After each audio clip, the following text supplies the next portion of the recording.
Saat rapat dengar pendapat atau RDP antara Komisi 3 DPRD bersama Dinas Pekerjaan Umum dan Perumahan Rakyat Kabupaten Tebo Rabu 15 April 2020 soal pergeseran anggaran, Wakil Pimpinan atau Wapim DPR fraksi Demokrat minta agar unit layanan pengadaan menyetop proses tender sebelum adanya peraturan Menteri Keuangan atau PMK. Ditegaskan Wapim DPRD Kabupaten Tebo Provinsi Jambi Samsurizal biasa disapa Idai kepada awak media Rabu 15 April 2020 bahwa proses tender yang sudah berjalan di ULP sebesar 95 miliar atau 47% dari 200 miliar. Sebelum ada aturan dari PMK sisanya sebesar 100 miliar atau 53% agar di stop. Penyetopan proses tender tersebut selain terkait pergeseran anggaran dibeberkan Idai.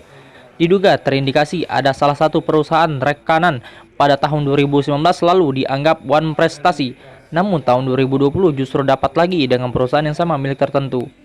Dewan menekankan harus ada keadilan anggaran dan pemerataan dalam pembangunan Tebo. Jangan sampai APBD yang diberikan oleh pemerintah pusat diperuntukkan sekelompok orang, ujar Idai.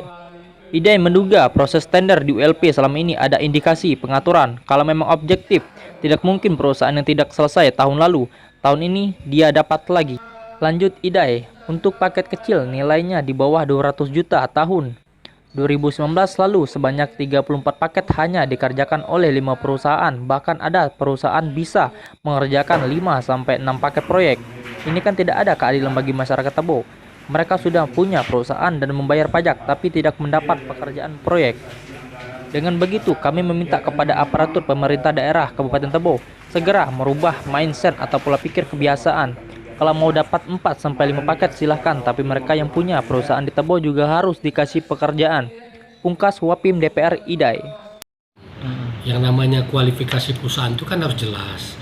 Kalau umpamanya ada satu perusahaan yang tahun kemarin gagal menyelesaikan pekerjaan per 31 Desember, hanya sebatas 40%, walaupun dikasih tambahan waktu 50 hari selesai, tapi kan itu kan kita anggap bukan prestasi. Tapi ternyata di 2020 dia menang tender lagi dan perusahaannya sama gitu. Nah di sini kan kita melihat ada indikasi bahwa memang perusahaan-perusahaan tersebut ya ada milik tertentu lah gitu. Jadi kita minta ya adalah keadilan anggaran, keadilan menikmati kue pembangunan Tebo ini. Jangan sampai APBD yang diberikan dari pusat ke daerah itu hanya diperuntukkan untuk sekelompok orang. Jadi artinya tender di Kabupaten Tebo ini ada indikasi kecurangan gitu Bang? Ya ada indikasi yang tidak ada pengaturan lah gitu. Ada pengaturan karena itu tadi kalau memang objektif nggak mungkin perusahaan yang tempo hari tidak selesai mengerjakan tahun ini pekerjaannya dapat lagi gitu. Saya nggak usah nyebut nama perusahaannya lah. Nah yang jelas lagi untuk paket-paket yang kecil di bawah 200 itu kita melihat tahun 2019 34 paket itu hanya 5 perusahaan. Ada satu paket tuh satu perusahaan tuh bisa mengerjakan 5-6 paket. Nah ini kan juga tidak ada keadilan bagi masyarakat Tebo. Mereka sudah punya perusahaan, sudah mengurus membayar pajak, tapi tidak mendapatkan pekerjaan. Nah kami minta aparatur pemerintah daerah di bawah pemerintah Bupati supaya segera merubah mindset inilah. Ya kalau orang mau dapat 4-5 silakan, tapi yang punya perusahaan dikasih juga lah satu Net pekerjaan.